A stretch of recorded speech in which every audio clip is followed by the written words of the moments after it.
முதலமைச்சரின் செயல்பாடுகளை பார்த்து பாஜக அரசு பயப்படுவதாக திமுக பொதுக்கூட்டத்தில் ராசா தெரிவித்துள்ளார். நீலகிரி மாவட்டம் கூடலூரில் திமுக சார்பில் பொதுக்கூட்டம் நடைபெற்றது. கூட்டத்தில் பேசிய ராஜா, முன்பிருந்த அதிமுக எடப்பாடி பழனிசாமி தலைமையிலான அதிமுக அரசு ரூபாய் 5 லட்சம் கோடி கடன் வைத்துவிட்டு சென்றது என்றும், இந்த கடன் சுமைகளை எதிர்கொள்ள வெளிநாடுகளுக்கு பயணம் சென்று பல முதலீட்டாளர்களிடம் பேசி ரூபாய் 8 லட்சம் கோடி முதலீட்டை கொண்டு வந்தார் என்றும், முதலமைச்சரின் இதுபோன்ற செயல்களை பார்த்து பாஜக அரசு பயப்படுகிறது என்று காட்டமாக பேசியுள்ளார்.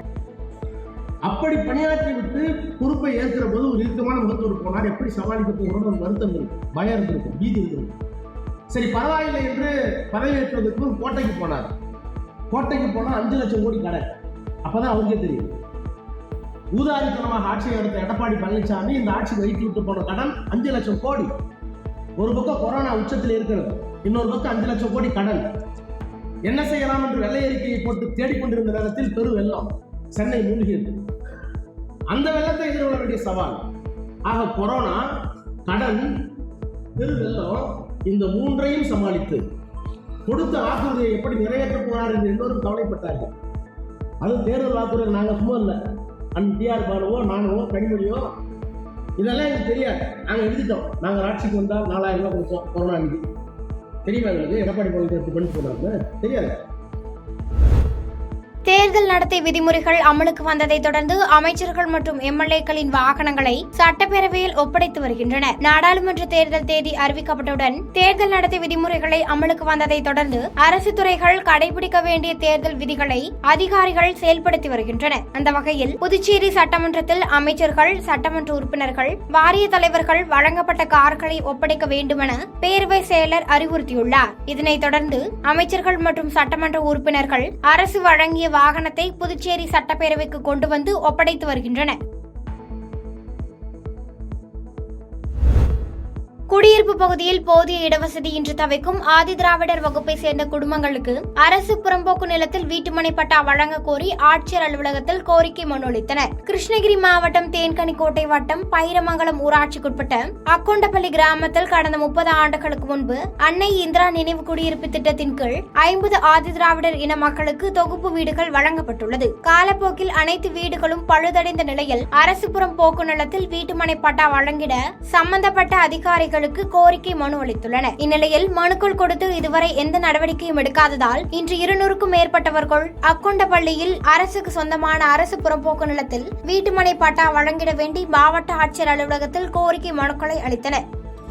நம்ம கிருஷ்ணகிரி டிஸ்ட்ரிக்ட் தேங்கனிக்கோட்டை வட்டம் வைரமங்கலம் ஊராட்சியிலிருந்து வரோம். அக்கொண்டப்பள்ளி கிராமம். நம்மளுக்கு 32 வருஷத்துக்கு முன்னாடி தான் எல்லாம் 30 வருஷத்துக்கு மேலே ஆயிடுச்சு நம்மளுக்கு வீடு அலோகேட் பண்ணி கவர்மெண்ட்லேருந்து.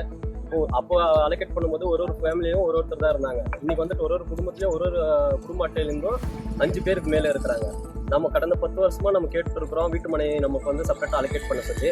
இது வரைக்கும் நம்ம கிராம சபையிலையோ இல்லை எல்லா ஆஃபீஸர்கிட்ட கேட்டுட்டோம். இது வரைக்கும் நம்மளுக்கு எதுவுமே ஒரு நல்ல ஒரு உத்தரவோ ஏதோ ஒன்று இது பண்ணல. ரோடுக்கு வீடு போனவங்களுக்கு எல்லாருக்குமே நம்ம ஆல்ரெடி நம்ம மென்ஷன் பண்ணி கொடுத்த சர்வே நம்பர்ல நம்மளுக்கு அலோகேட் பண்ணாம ரோடுக்கு போறவங்களுக்கு எல்லாருக்குமே அந்த சர்வே நம்பர்ல அரசாங்க நிலத்துல அவங்களுக்கு அலோகேட் பண்ணிருக்காங்க. அது பைரமங்கலம் ஊராட்சியில இல்லாத ஆளுங்களுக்கும் அதுல அலோகேட் பண்ணி கொடுத்துருக்காங்க அந்த நிலத்துல. அதாவது நாம என்ன கேட்கறோம்னா, பொதுமக்கள் சார்பா எங்க ஊர் சார்பா எங்களுக்கு அன்னைக்கு 30 வருஷத்துக்கு முன்னாடி கொடுத்த அந்த நிலத்துல இன்னைக்கு 5 பேர் 6 பேர் ஒரே குடும்பத்துல இருந்து வாழ முடியாது. படுக்கிறதுக்கும் இடம் இல்லை, உட்காருக்கும் இடம் இல்லை. ஸோ அதனால அதே சர்வே நம்பர்ல நமக்கு அரசாங்கம் மாண்புமிகு ஆட்சியாளர் நமக்கு இடம் அவங்களுக்கு எங்க அலோகேட் பண்ணியிருக்காங்களோ அதே இடத்துல ஒரு குடும்பத்துல ஒரு 2 பேருக்கு 3 பேருக்கு எல்லாருக்குமே நம்ம கேட்கல. 2 பேருக்கோ 3 பேருக்கோ ஒருத்தருக்கானாலும் பரவாயில்ல, இடம் அலோகேட் பண்ணி கொடுக்கணும்னு சொல்லிட்டு தாழ்மையோட நாங்கள் கேட்டுக்கிறோம். சென்னை ரிப்பன் மாளிகையில் உள்ள மாவட்ட தேர்தல் அலுவலர் மற்றும் கூடுதல் தலைமை செயலர் ராதாகிருஷ்ணனுடன் அங்கீகரிக்கப்பட்ட அனைத்து அரசியல் கட்சியின் ஆலோசனை கூட்டம் நடைபெற்றது. சென்னை மாநகராட்சி கூடுதல் தலைமை செயலாளர் ராதாகிருஷ்ணன் செய்தியாளர்களை சந்தித்து பேட்டியளித்தார். அப்போது பேசிய அவர், இறந்து போன தலைவர்களின் சிலைகள், படங்களை வெளியிடுவது குறித்தும் சுவரொட்டி அனைத்தையும் உடனடியாக நீக்குவதற்கான ஏற்பாடுகள் செய்யப்பட்டு வருகிறது என்றும், நாளை மறுநாள் வேட்புமனு தாக்கலுக்கான அனைத்து ஏற்பாடுகளும் தயார் நிலையில் உள்ளது என்றும் தெரிவித்தார். குறிப்பாக இந்த 50,000 தொகை ரொக்கம்ங்கிறது ஒரு நார்மலாக ஒரு கைட்லைன் ஸோ நம்ம மற்றவர்களுக்கும் அந்த விழிப்புணர்வு ஏற்பட சொல்லியிருக்கோம். இந்த நேரத்தில் தேவையற்ற ரீதியில் இந்த மாதிரி கொண்டு போய் அந்த டாக்குமெண்ட் இல்லாமல் அதை நம்ம வந்து இது பண்ணும்போது சீஸ் பண்ணும்போது நமக்கு சில சவால்கள் வருது. அதே மாதிரி கடைசியாக அந்த வேற சில இது நம்மளோட இறந்து போன தலைவர்களின் சிலையை மூடப்பட வேண்டியதில்லை என்ற தேர்தல் ஆணையம் சொல்லியுள்ளது. அது மட்டும் இல்லாமல் நம்மளோட இதுவரைக்கும் செவரிட்டிகள் எவ்வளோ நம்ம இது பண்ணியிருக்கோங்கிற அந்த டீட்டெயில்ஸையும் அவங்கக்கிட்ட சொன்னோம். இந்த செவரிட்டிகள் இந்த இஷ்யூஸ் எல்லாம் இருக்கு இல்லையா. இந்த ஃபார் எக்ஸாம்பிள் இது வரைக்கும் நாங்கள் வந்து வால் பெயிண்டிங் 5139, 2939 போஸ்டர்கள், 149 பேனர்கள், இதர ஃப்ளாக்ஸ் போன்றவை 158, ஆக மொத்தம் 8377 இது வரைக்கும் அனைத்து கான்ஸ்டிடுவன்சிலையும் எடுத்திருக்கோம். இந்த 3 கான்ஸ்டிடுவன்சியில் தமிழக முதலமைச்சர் தான் வேட்பாளர் என்று எண்ணி மார்க்சிஸ்ட் கம்யூனிஸ்ட் கட்சி வேட்பாளரை வெற்றி பெற செய்ய வேண்டும் என்று திமுக பொதுக்கூட்டத்தில் அமைச்சர் ஐ பெரியசாமி வலியுறுத்தியுள்ளார். திண்டுக்கல்லில் ஒருங்கிணைந்த மாவட்ட திமுக நிர்வாகிகள் கூட்டம் துணை பொதுச் செயலாளர் அமைச்சர் ஐ பெரியசாமி தலைமையில் நடைபெற்றது. இதில் மாவட்ட செயலாளர் பழனி, சட்டமன்ற உறுப்பினர் செந்தில்குமார் மற்றும் மேற்கு மாவட்ட செயலாளர் அமைச்சர் சக்கரபாணி ஆகியோர் கலந்து கொண்டனர். பின்னர் கூட்டத்தில் மார்க்சிஸ்ட் கம்யூனிஸ்ட் கட்சியின் வேட்பாளர் சச்சிதானந்தத்தை அறிமுகம் செய்து வைத்து பேசிய ஐ பெரியசாமி, தமிழக முதலமைச்சர் தான் வேட்பாளர் என்ற முறையில் அனைவரும் பணியாற்ற வேண்டும் என்று பேசினார்.